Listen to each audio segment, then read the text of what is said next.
Well, good morning. We're going to begin our presentation. I'd like to welcome all of you to the ISO 9001-2015 Approaching Your Transition with Confidence webinar. My name is Joseph Krolikowski, and I am the Technical Director for Perry Johnson Registrars.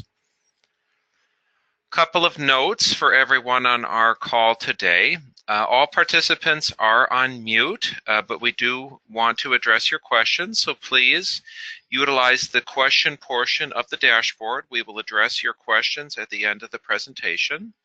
A very common question that we get is, can we download this presentation?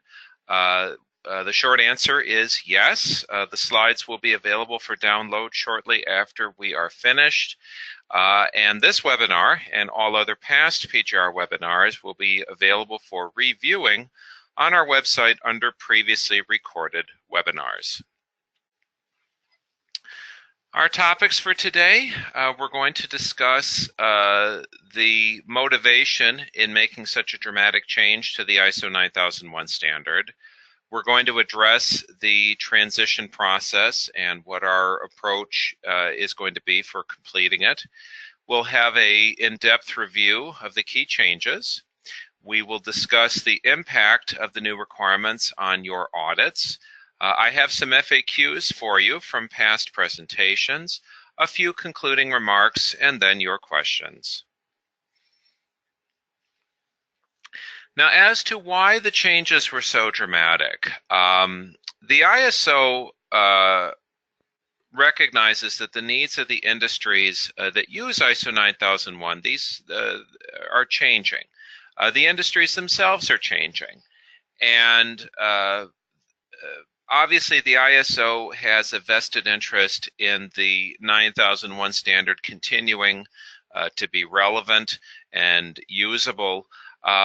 They also very much want to see ISO 9001 continue to grow in service sectors, in other non-traditional sectors. There's a desire to see ISO 9001 have new relevance for those types of industries. This time around, there was an effort to try to simplify some of the language that's been used to try to aid in understanding and promoting consistency. And also, and perhaps most importantly, it was recognized that there needed to be some improvements made in the cross-compatibility between standards. We're going to be learning about something a little bit later called Annex SL, which was part of how they targeted that aspect of the rewrite. I would like to draw everyone's attention to a new resource that is ISO 9002. Now, 9002 was published about a year ago, a little less than a year ago. I'll be referring to this document as ISO 9002 throughout the presentation. Its full title is Quality Management Systems Guidelines for the Application of ISO 9001-2015. It is a clause-by-clause analysis of the standard from the perspective of the user, and it's intended to provide further understanding of each of the requirements and also some insight on how we might approach the various requirements that have been put into the new standard. If there's anybody on the call that recognizes the 9004-2000 standard, that's obviously a very old standard, very similar in style and content to that particular standard. We'll be providing some references to ISO 9002 throughout the presentation today to try to help your understanding of what we're after here. Now, the clock is most definitely ticking on ISO 9001-2008. We actually have a little less than a year to go in the 9001-2008 being a relevant, usable standard. 9001-2015 was officially published on September 15th, 2015. And that meant that the cutoff for 9001-2008 was September 14th, 2018. So working backwards from that date, PJR established a two-part policy on the cutoff for ISO 9001-2008 auditing. New certifications, that is Stage 2 and recertification audits to ISO 9001-2008, ceased to be available earlier this year on March 14th, 2017. We selected that date because it was roughly the halfway point in the transition timeline, and it also ensured that any new certifications would have at least a year of operation prior to an attempted transition. Also, for companies that are continuing and have a regularly scheduled certification audit, we are continuing to offer surveillance audits, and we'll continue to do so really for a few more months. Those are going to drop off on May 14th, 2018. Now, we selected that date to ensure that any last-minute transitions that we have will be processed with no lapse in certification. Now, both of those dates are internal PJR requirements only, and we are considering special need exceptions on a case-by-case basis. Now, as to how the transition audit will be handled, we do offer three approaches, and essentially we're trying to meet our clients' needs at whatever point in the certification cycle they want to complete a transition. Ideally, we want to help you transition over a recertification audit. The recertification audit already includes additional audit time. Obviously, it already comes with a new certificate. That is the ideal approach. But we do recognize for some clients, when it's time for recertification audit, we've had some of this this year. Last year, we certainly had this. Clients would say to us, well, we're not quite ready. Can we put this off? And obviously, in that instance, we can do a transition during a surveillance audit. We can do it at an annual surveillance audit or even two consecutive semi-annual surveillance audits. In both cases, there is a small amount of added time. With companies that are on semi-annual surveillance, we can also do the transition in a single step. That's preferred, actually.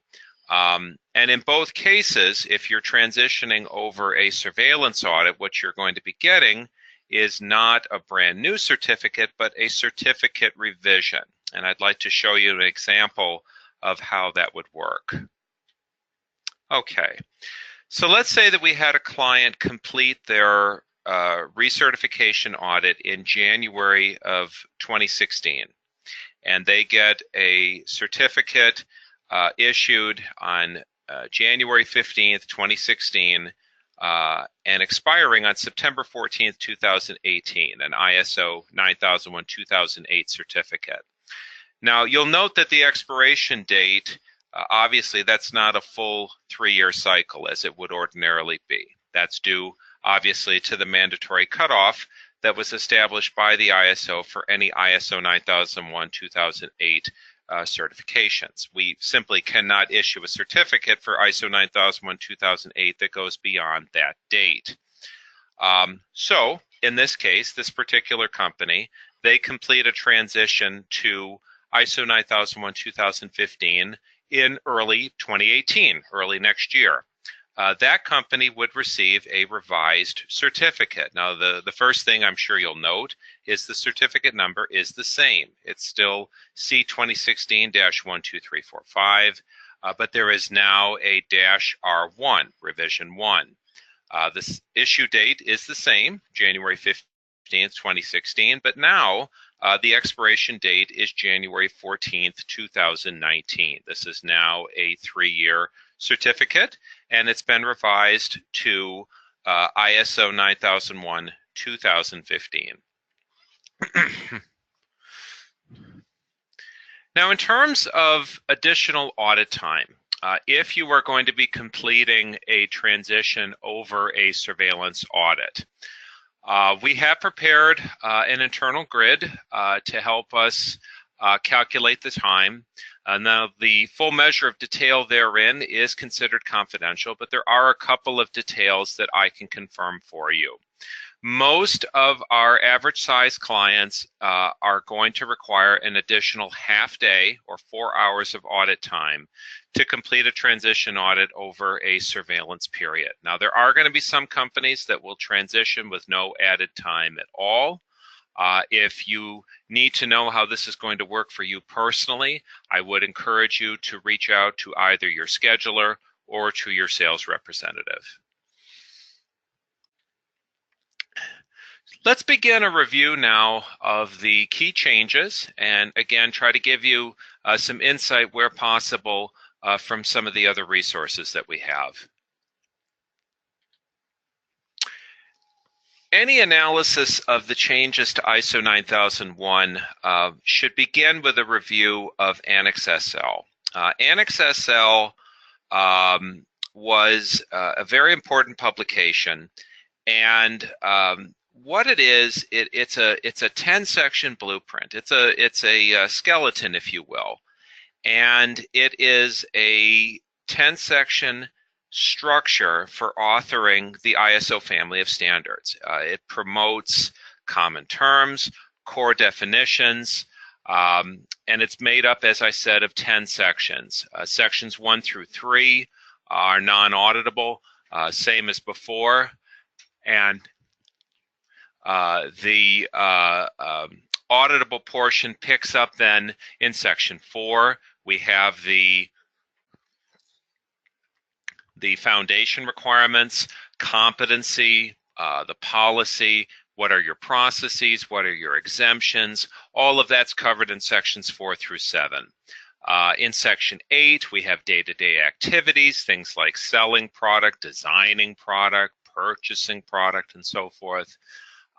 In section 9, all of the various evaluation methods, internal audit, management review, and then in section 10, we have improvement methods. So if you take those items together, they represent a plan, do, check, act cycle.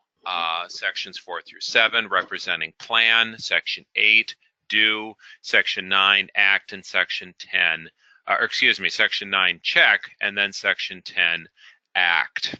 So, and again, all of that is promoted by Annex SL. One of the, really for a lot of folks, scary new requirements within this standard is risk. And the fact that the standard now discusses risk.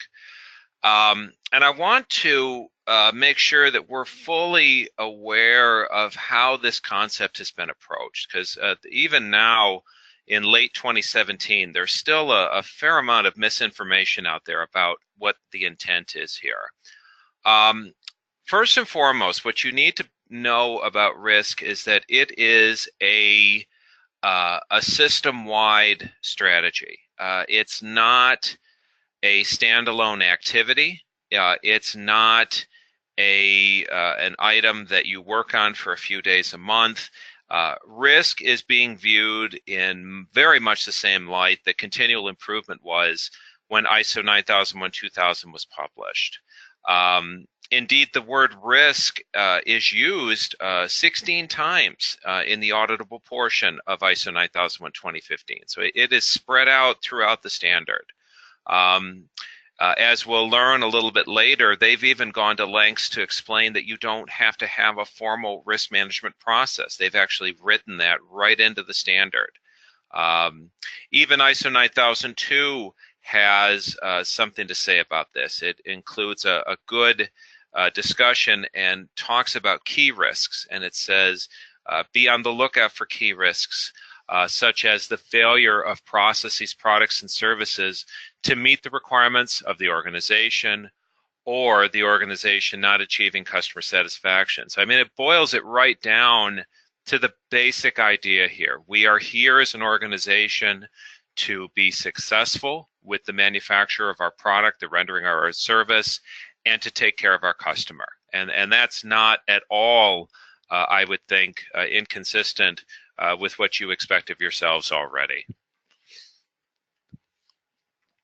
The primary clause for risk is section 6.1. I'd like to take just a quick minute to look at the actual wording for that clause.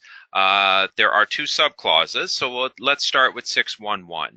And it talks about when you're planning for the system, the organization shall consider the issues referred to in 4.1.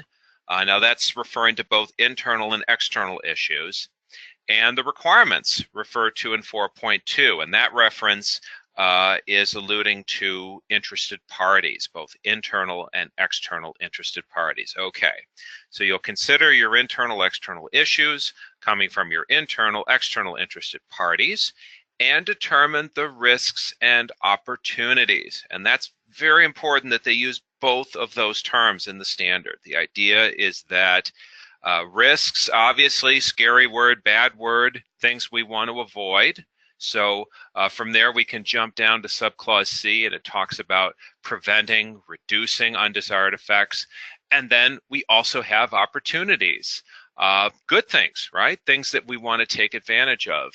And again, subclause B, enhanced desirable effects. So there's a two-pronged thing going on here. We want to identify opportunities, we want to identify risks, we want to take actions on both, and by doing so, then we get to subclauses A and D here. We're going to have some assurance that our system can do what it's supposed to do, and overall that we're going to achieve improvement.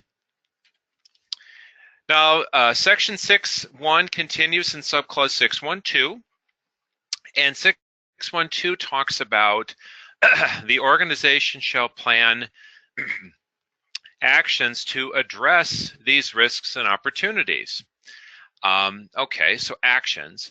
And it will also plan how to integrate and implement these actions into quality management system processes.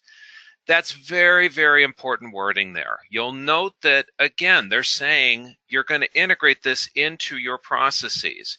So let's put a kind of a disclaimer on there. Into your existing processes. So again, this is not something that is intended to be a standalone activity, right? This is something that is intended to be an integrated aspect of what you're doing. And then you will evaluate the effectiveness of those actions. So what do they mean by actions to address risks and opportunities? Well, again, I'd like to refer to some guidance that comes from ISO 9002. I like this explanation. First of all, you can avoid the risk. You can no longer perform the process in question. You can just cut it right off. You can limit the risk.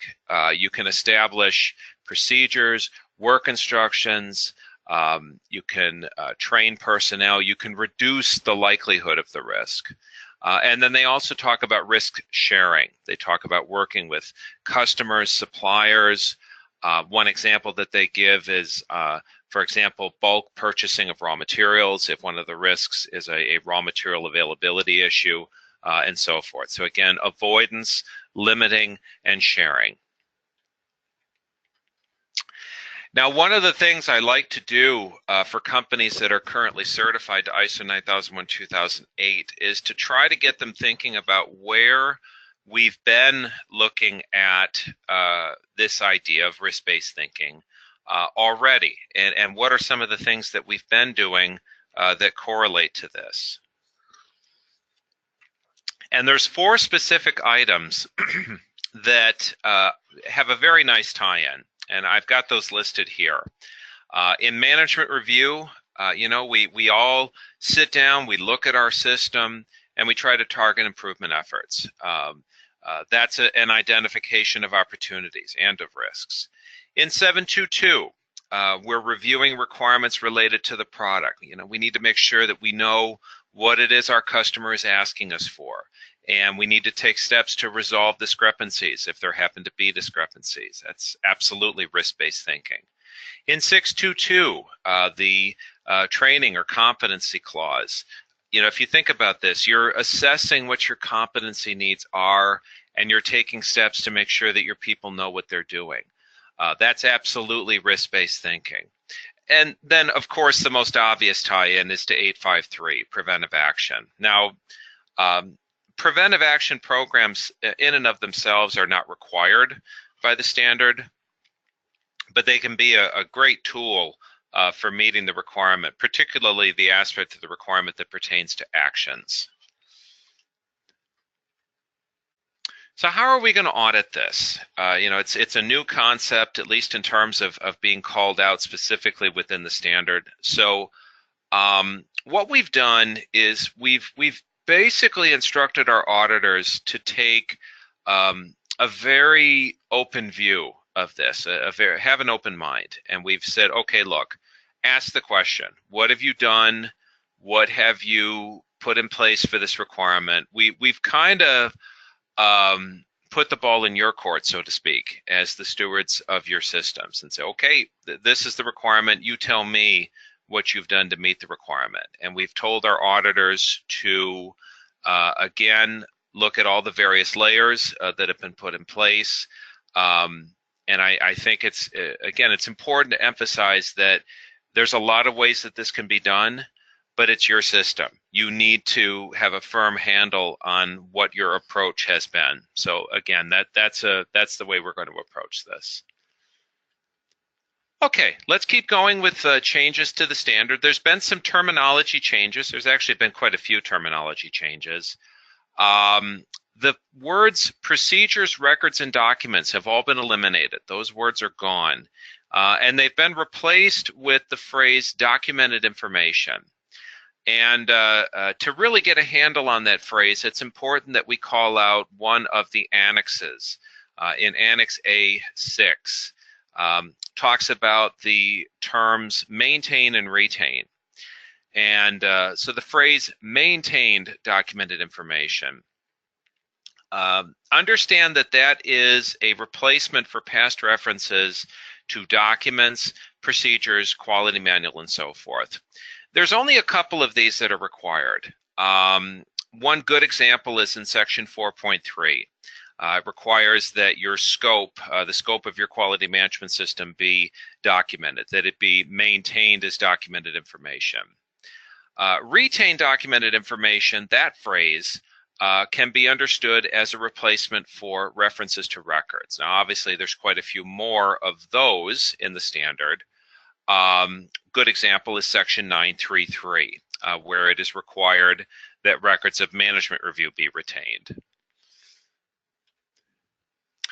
Any reference to product within the standard now reads as products and services. This was the case already.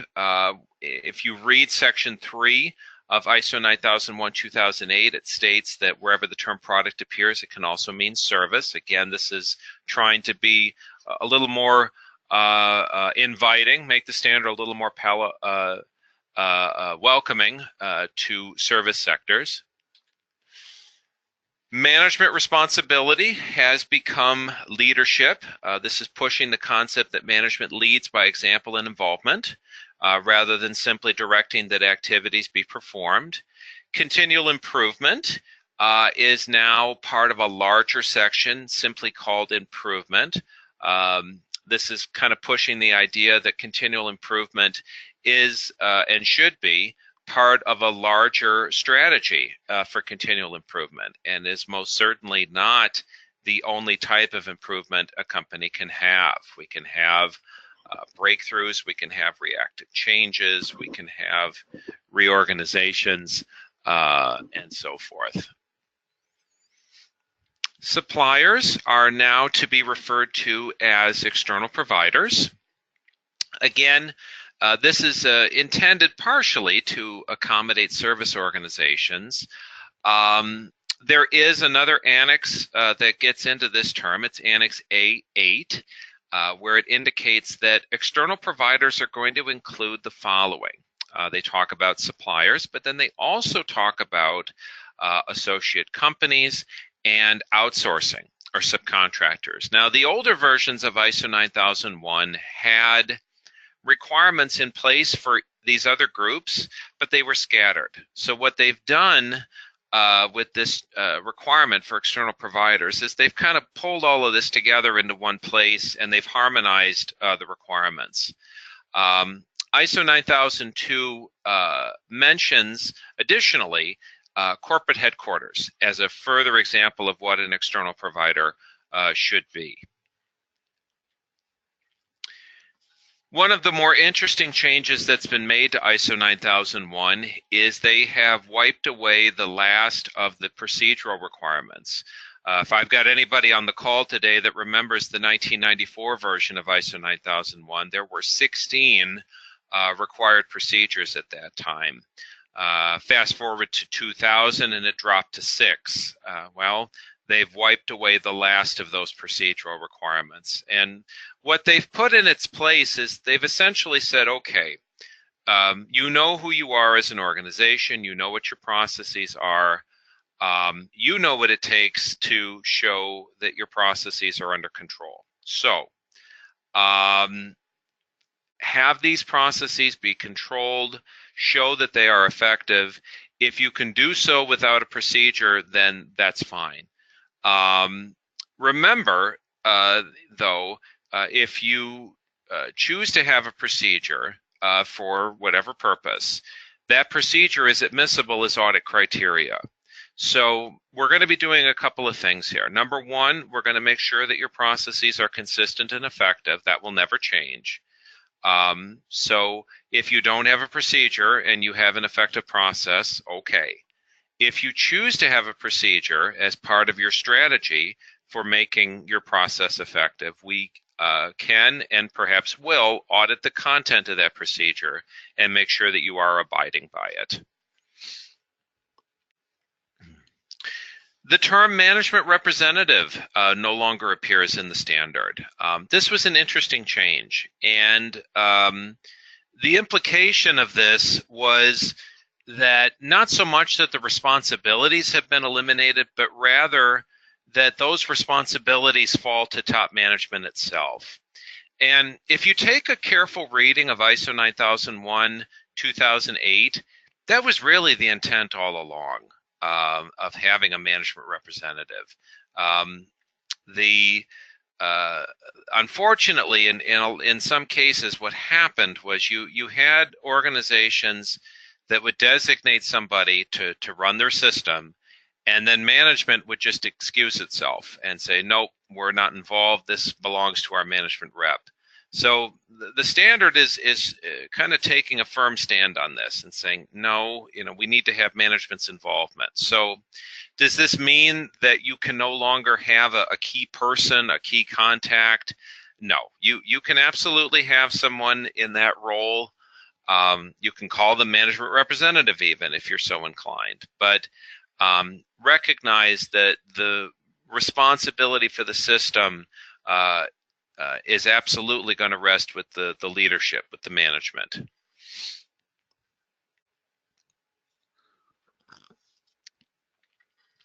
ISO 9001:2015 has removed all verbiage pertaining to permissible exclusions. And what they've replaced it with is an idea that they refer to as non-applicable clauses. Now, this is almost an even trade. The only in practice adjustment that this means is that the validity of those designations are going to be verified at every audit. Now, really, in practice, that's not too different from what is already happening, from what currently happens.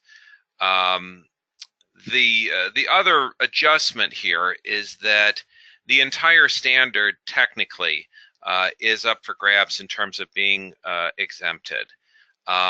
Now, in our analysis, really the only likely clauses for exemption are going to reside in sections 8 and 7, but officially anything can be exempted if it's justified. your current method for documenting your exemptions is very likely not going to change. I mentioned this term a little bit earlier. Let's look at it officially now, and that is interested parties. Interested parties is an Annex SL term, and there is an official definition that is presented.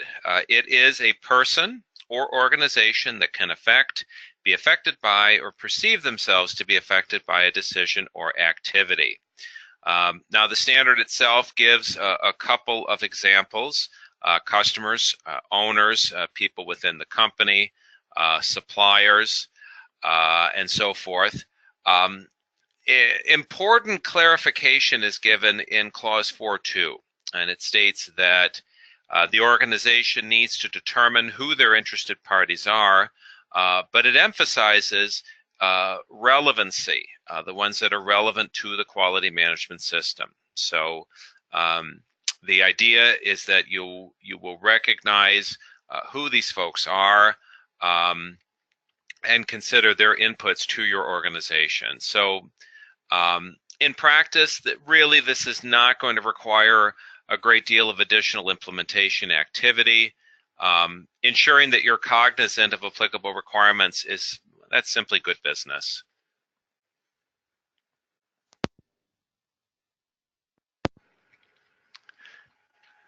I'd like to share with you a lesson learned item here. When we began our process of reviewing auditor performance in the end of year one, which for us, the end of the full year one was the end of 2016. This was a topic that we gave some structured training to our auditors on, and I'd like to share with you the guidance that we gave our auditing team so that you can have some perspective on what's expected of your auditor.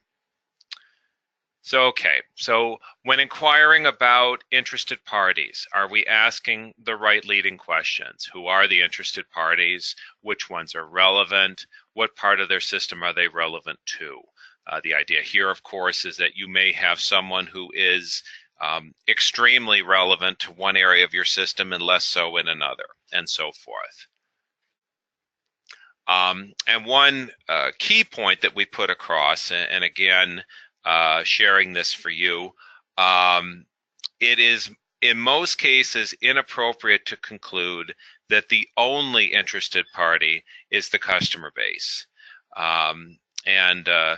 We re-emphasized the definition for interested party, and then we showed our auditors this extensive list from ISO 9002, showing all of the potential candidates for interested parties. Expands considerably on the list that is given in the actual standard. Talks about unions, external providers, competitors, government groups, statutory and regulatory authorities, and so forth.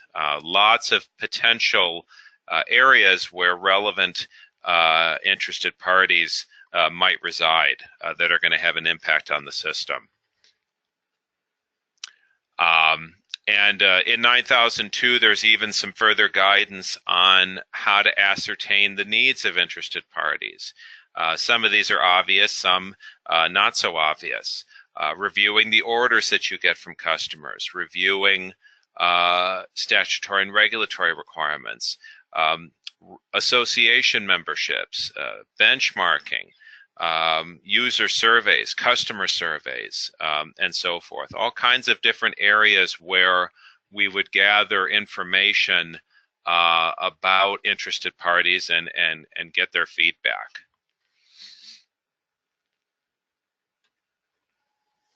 Now, we told our auditors that if the auditee is insistent and says customers only, we need to determine, was there a process by which they reached that conclusion? Did they do a structured analysis to reasonably reach that conclusion? And if evidence of said analysis cannot be provided, it's probable that the process was flawed, and potentially we're looking at a nonconformance. So in two circumstances where a nonconformance is appropriate in the area of interested parties, if you have no evidence or limited evidence of an implemented process for monitoring and reviewing information, that would represent a violation of Section 4.2. And if you have no evidence that interested party feedback beyond customer feedback is being discussed within management review, now we're looking potentially at a violation of Section 9.3.2.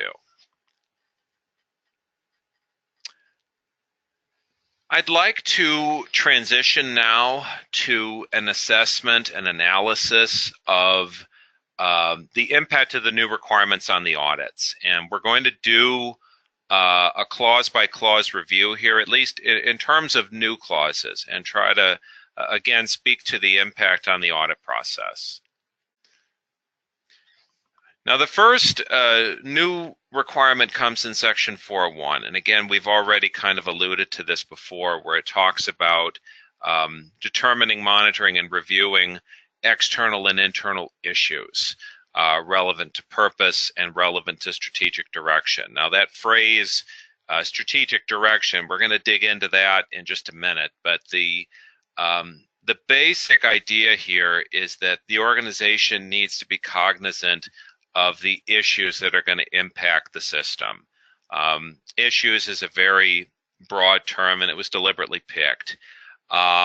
We have got a very specific method for assessing this activity through an interview process, and I'll be sharing with you how that plays out in a few slides here. But again, the big idea here is, can we stay on top of internal and external issues? In 9002, there's some guidance on what they mean by internal and external issues. For internal issues, they talk about overall performance, resource and competency needs. Those are huge. Obviously, how reliable is our workforce, our equipment? Do we have new equipment? Do we have existing equipment that's going to be going down for maintenance and so forth? What are the internal issues that we're addressing? And for external issues, they identify, again, some pretty good specific items. Are we looking at economic issues, foreign trade, exchange rates? Are there social issues that are going to impact us? New safety regulations, unemployment issues, and so forth. Market issues. Do we have new competitors? Is our industry as a whole, is it getting bigger? Is it getting smaller? And so forth. Looking then at Section 4.2, here we introduce the term interested parties. We have again, we've instructed our auditors to approach this from a very open standpoint. This is addressed through an interview process, and we kind of rely on our clients to be able to speak confidently on this topic. In Section 4.3, they've tweaked the scope statement requirement just a bit. It now states that your scope statement needs to be reflective of your internal, external issues, interested parties. Does it reflect the products and services of the organization? Is it an appropriate scope statement? So we've actually written a brand new question into our audit report that directs our auditor to assess the adequacy of the scope statement to make sure it's reflective of what they are seeing. We talked a little bit earlier about exemptions. That's also found in Section 4.3. Our method for documenting these exemptions within the audit report and for assessing them within the audit itself is unchanged. Moving into section 5, we have perhaps the most significant, or one of the most significant new requirements. Has management demonstrated that it is accountable for the effectiveness of the system? That's clause 511A. This particular item led to some rather dramatic changes in our workbook, and I'd like to show you what those changes were. We have, in the past, what we've done is we had a question in our workbook that directed the auditor to ask upper management, what's the status of your system, and what's the overall effectiveness of your system? And it was a broad question. The intent was that it kind of forced the auditor's hand in terms of getting management involved. We took that idea and expanded on it, and we created a new activity that we called the leadership interview. And the auditor is instructed to do this in a group fashion and with a team. Bring in the leadership team. And ask a series of questions. And this is where we're digging into interested parties, internal, external issues, how are you involved, and so forth. And we've also added another question elsewhere in our workbook that directs our auditors to make sure that the leadership team is directly involved in the management of the system. Again, I'd like to share with you a year one lesson learned. Another item that we tried to give our auditors some feedback on was how they were doing on preparing these leadership interviews. So let's go over the guidance that we went over at that time. We shared with our auditors that in some cases when we were getting the audit report, we were noting that only a single individual was interviewed for the leadership interview. Now, in some cases, if you have a 3 to 5 person company, it's plausible. But the larger the company, the less plausible a single person interview is going to be. So again, the idea, the expectation is that if it's a larger company, there's going to be a few people that constitute leadership. ISO 9002 provides some insight on this too. It says that although certain authorities and responsibilities can be delegated, accountability remains with top management. So again, you know, this whole idea of a management representative, a coordinator, yes, you can have that person, you can do that, but it's your system. You are the leadership of the company.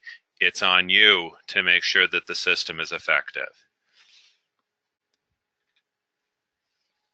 Continuing on with section 5, we have 511B, where it talks about ensuring that the quality policy and objectives are compatible with the strategic direction of the company. This is now the second mention, rather, of strategic direction. It actually appears a few more times as you dig through the standards. So let's talk about what that term means, what it's all about. It's interesting. This is a term that did not get an official definition. They defined so many things when they issued the 9001 standard, the 9000 standard, but they did not define strategic direction. So we had to kind of read between the lines. We had to reach out to some of our colleagues in the quality industry and work up a consensus on what they were going for with this term. Strategic direction can generally be thought of as where does this organization want to be in the future? What's our trajectory? You know, some companies have a vision item, a mission statement, and so forth. Where do we want to be? Not 6 months from now, but 2 years from now, 5 years from now. And the idea is that if you have an effective quality management system, it is going to be conducive to the achievement of that strategic direction. It's going to help you realize your vision for where you want the organization to be. So again, we've worked a few questions into our workbook to kind of bring this concept up, to make sure that we are asking our clients about this, and do they have a sense, an idea of what the what the strategic direction is. In 511C, we have a requirement that quality management system requirements be integrated into business processes. This one scared a few people when this first came out. To answer the rumors, no, we're not going to be auditing your accounting books, and we never will. The idea here is that your business activities can and should benefit from some of the larger concepts presented in ISO 9001. So things like competent personnel, document revision controls, record retention controls, and so forth.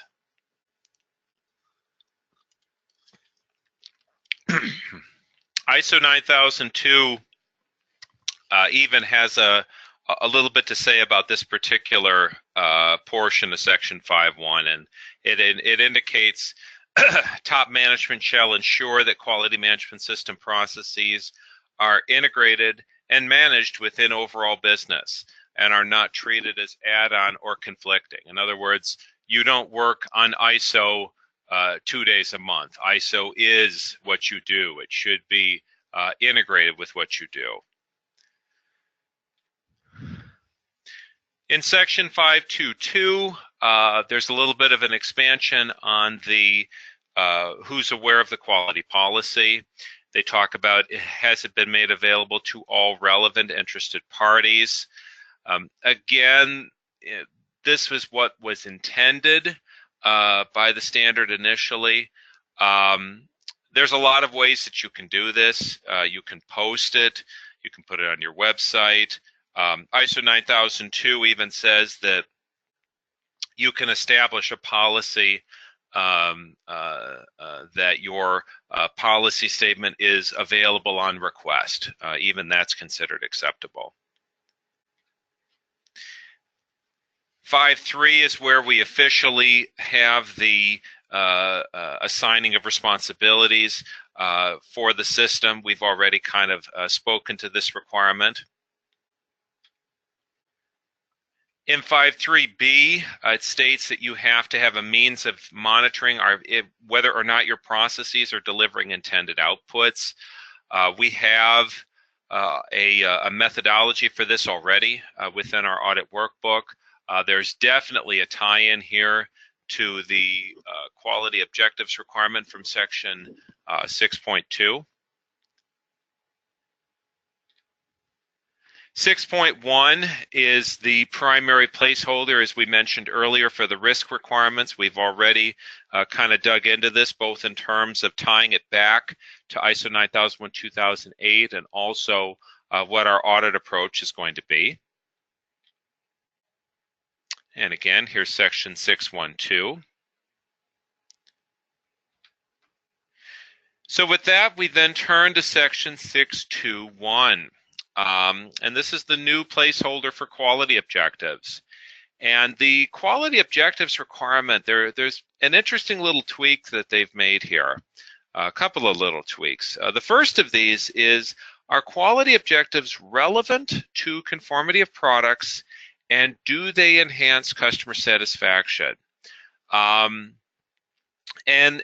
what the takeaway is from this, for me personally, is I think, you know, for some organizations, they look at quality objectives as a way of, you know, what are the goals that we have, and they think about things in terms of financial goals. They think in terms of safety goals, you know, having a certain profit percentage, having 0 accidents.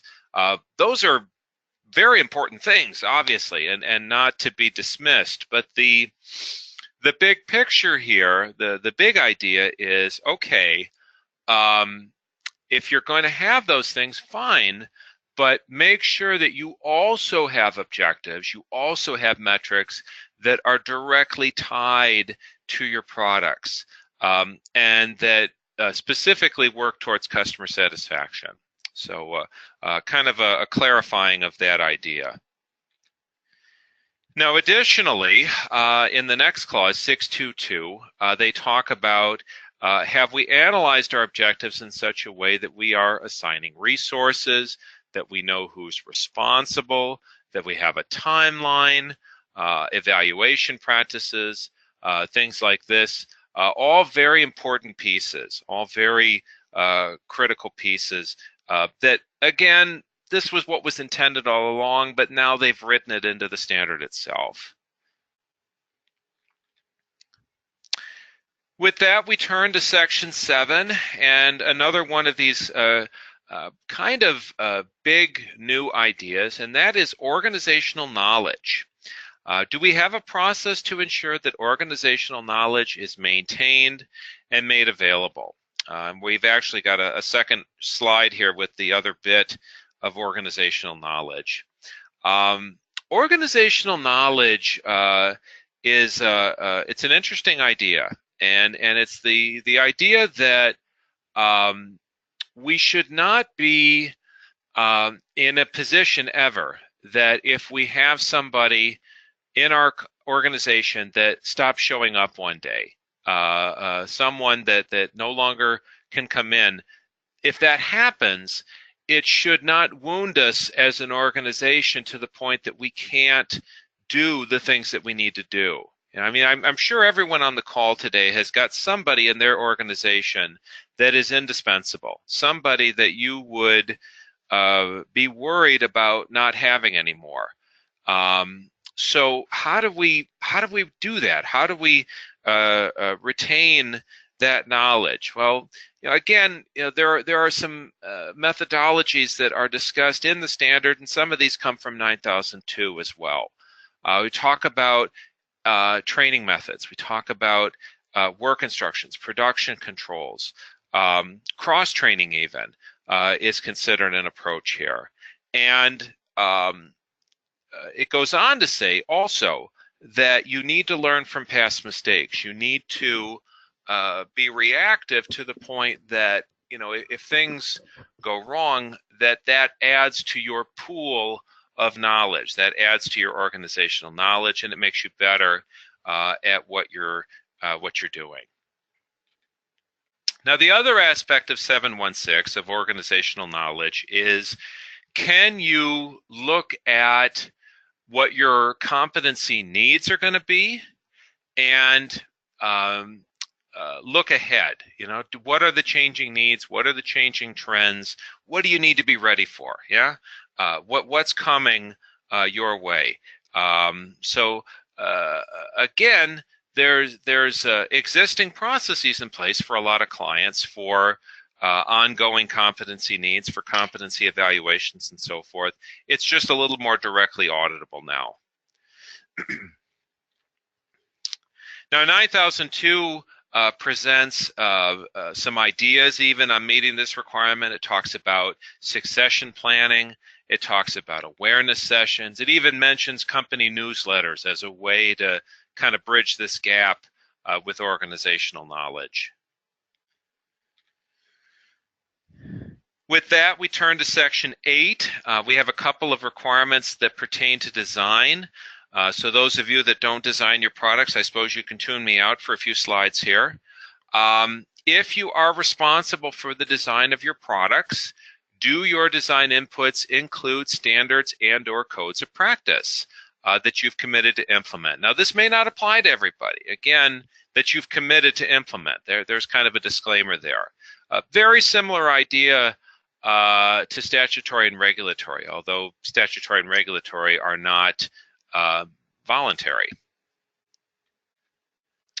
And then additionally, subclause E, if you are responsible for the design of your products, do your design inputs include consideration of potential consequences of failure due to the nature of the product or the service? Now, again, we're taking even a smaller group of folks here. I mean, if you're designing a product that is an end user product, you know, if you're designing something that goes to retail from your facility, well, potentially you're going to have a lot of possible consequences of failure.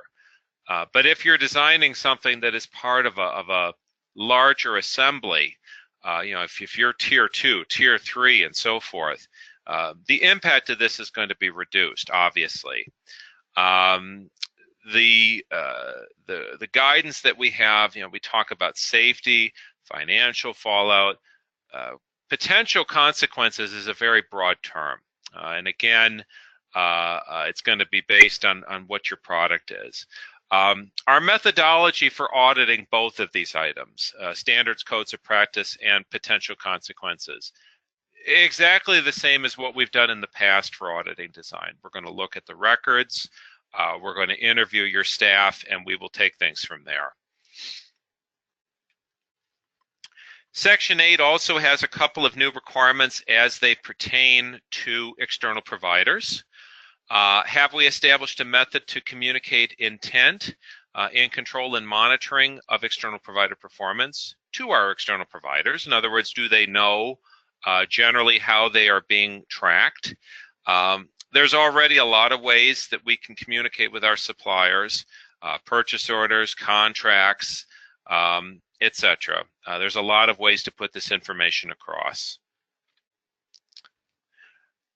Also dealing with external providers, but this time sitting in section 8.5, we have an interesting new requirement for external provider property. If we have external provider property where ownership does not transfer to the organization, do we have controls in place for that? This is very, very similar to the customer property requirement that we currently have. And I've got a pretty good example here. Let's say that you needed to set up in your facility a powder coat station. So you look into it and you find out that it's quite expensive to set everything up. So you lease the powder coating equipment, the booth, everything, and somebody comes and sets it up in your building for you. And they manage the inventory and so forth. So officially, this powder coating station does not belong to you. It belongs to the external provider. That is an example of what they're talking about here. How are we going to audit this? Well, the same way we would audit anything else between yourself and the external provider. We're going to look at methods of communication, purchase orders, contracts, and so forth. And on the back end, potentially things like corrective action. Obviously, it is expected that this clause will be of limited applicability in most cases. Have controls been established for the expanded list of post-delivery activities? Again, a limited applicability requirement gets into things like warranty, recycling, and so forth. Existing methods that are already in place for looking at contractual and planning activities will be our likeliest approach for this clause. Is there a process in place for responding to changes in such a way that conformity with requirements is maintained? The way that I have always looked at it, there are two types of changes. There are changes that are planned. There are changes that are unplanned. Planned changes are usually going to be structured, usually going to be captured.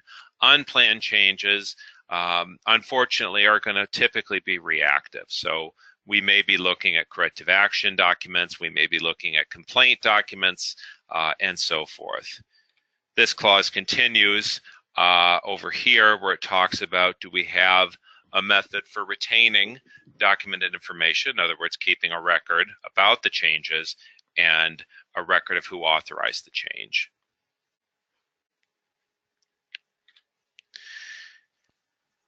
The last of the new requirements are all found in management review. There's actually 3 new discussion items, and they include internal, external issues, including the impact on your strategic direction, external provider performance, and assessment of risk management actions. Now, our methodology for auditing management review is unchanged. We still have a targeted question for it in our audit report, but recognizing that these are new topics. I'd like to, I've alluded to this now a couple of times in the presentation. I'd like to officially invite you to take a look at Annex A of the standard. There's actually 8 subclauses here. This is a really well-written portion of the standard. It's very helpful. There's a number of things in here that are usable in terms of what is the standard actually going for.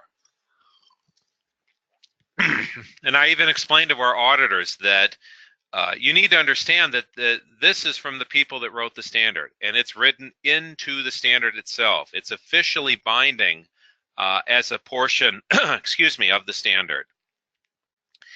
In Annex A1, it's called Structure and Terminology. It states that the organization does not have to align its documentation to match the standard, and it doesn't have to use the specific terms found in the standard. So if you want to keep calling them suppliers, keep calling them suppliers. There's no reason that you have to suddenly start calling them external providers, and so forth. Annex A2, products and services. This is a more full explanation of what they were going for by changing all references of product to read, excuse me, products and services.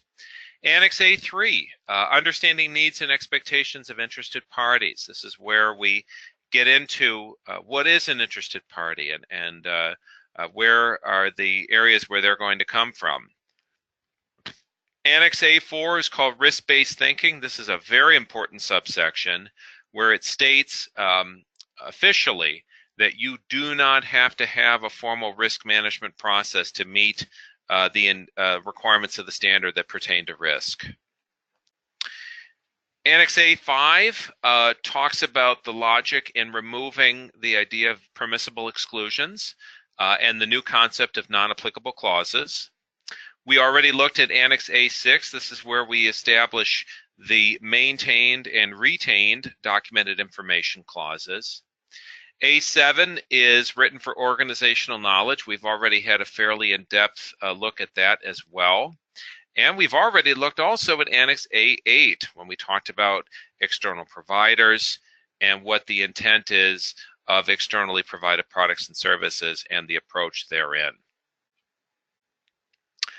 Okay, so we've made it through the changes to the standard. I'd like to transition now to some FAQs that we've had in past presentations. Will our staff have to complete transition training? This is going to depend on the extent of the revisions that you make to your system, but generally, yes, you should be providing some form of transition training to your staff.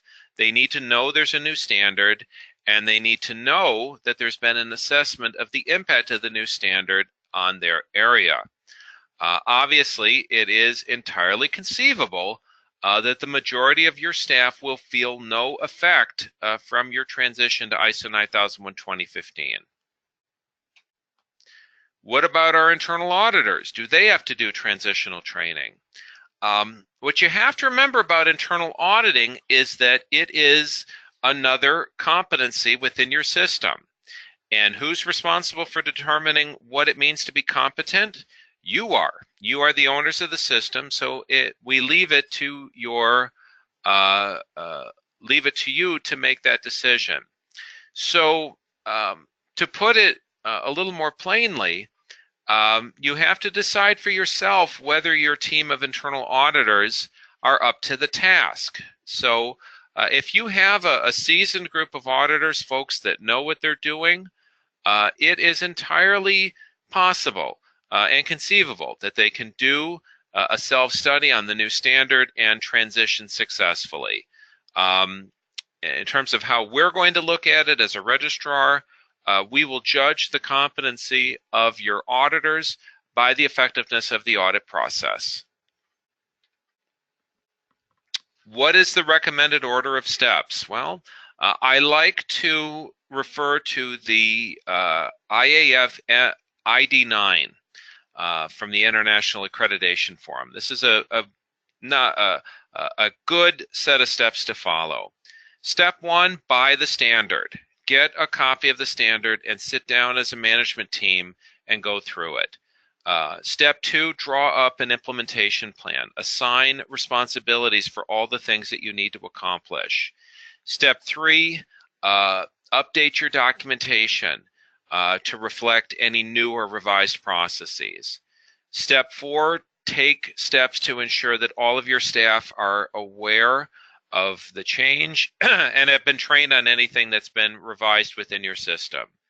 Step five, perform a full system internal audit. Step six, implement your corrective action for any findings that have been uncovered. And finally, step seven, coordinate with PJR for your official transition arrangements. This is an exciting time for quality system certification. 9001-2015 is a beneficial update to a standard that's been around for a long time. And we are confident that the majority of our clients are going to be able to transition with minimal difference, and they're going to enjoy the new benefits that the standard brings. We are ready to make sure that you have a smooth transition to the new standard. I'd like to invite you to visit our website at www.pjr.com. We have a wealth of resources available on the new standard. We have two reports that you can download. One is a side-by-side comparison between 9001-2008 and 9001-2015. We also have an FAQ report highlighting key questions and answers.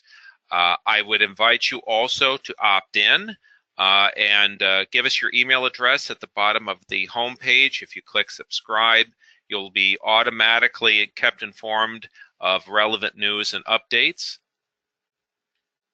And I do thank you. So at this time, I'll unlock the question portion of the dashboard and see if we have any questions today. Okay, we've got a series of questions from Colin Berry. Let's go through these here. What procedural content is still required? None. You are not required to have any procedures. And what keeps a management rep from just talking an auditor through everything? Well, hopefully the auditor himself or herself. Hopefully the auditor is able to redirect questions to management. And also remember, we always sample activities. We don't just audit by interview. We look at records, we observe, and so forth. Is a flowchart or graphical representation of interested parties appropriate? I would say that is certainly something that you could develop, but it is not mandatory. Is the workbook that we use available for us to review? I'm afraid not. That is a copyrighted PJR document. You will, however, be given a copy of your completed audit workbook at the end of your PJR audit. Is top management always the CEO/president? I would say in most cases, yes. There have been situations where that is not the case, and we would consider those on a case-by-case basis. Are there any further questions I can answer today? Okay, question from Beatrice Dvorak. I do hope I'm pronouncing that right. Do examples need to be attached to internal auditing during the audit? Beatrice, in terms of evidence of internal auditing, you are allowed to present the evidence of your internal audit however you wish. It is not mandatory that you have examples attached. No, we need to see evidence that the audit took place. We need to see evidence that that you audited all of your processes, but we come in with no preconceived notions on how you would go about doing that. Very nice compliment from Salima Hanif. Thank you. You're quite welcome. Glad the training was helpful today. Cedric Hill, when a formal procedure does not exist, is it sufficient to state that responsibility for the requirement rests in a specific individual in the organization? Cedric, I think what you're proposing sounds reasonable.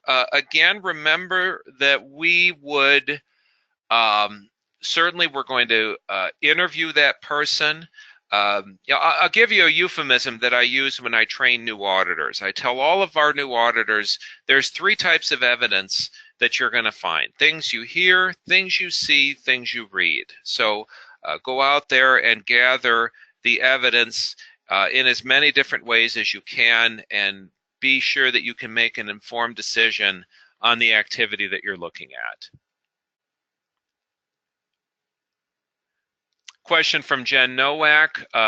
Yes, we will be making the presentation available for download shortly after we're finished.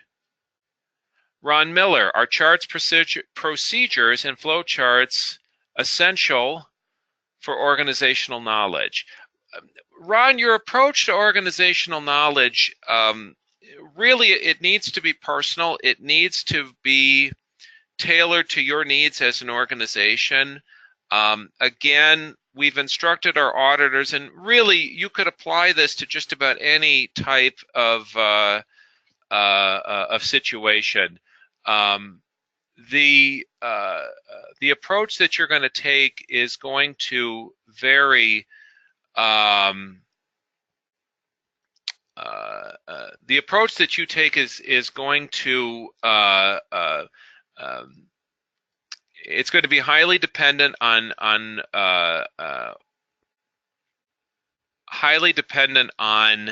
what your needs are as an organization and the needs of your staff. So I don't want to come out and say that you have to do that.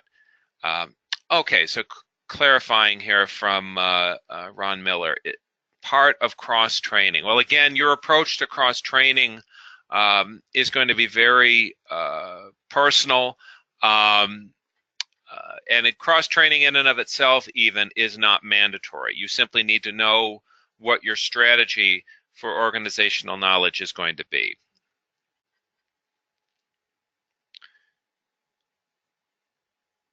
Any further questions today?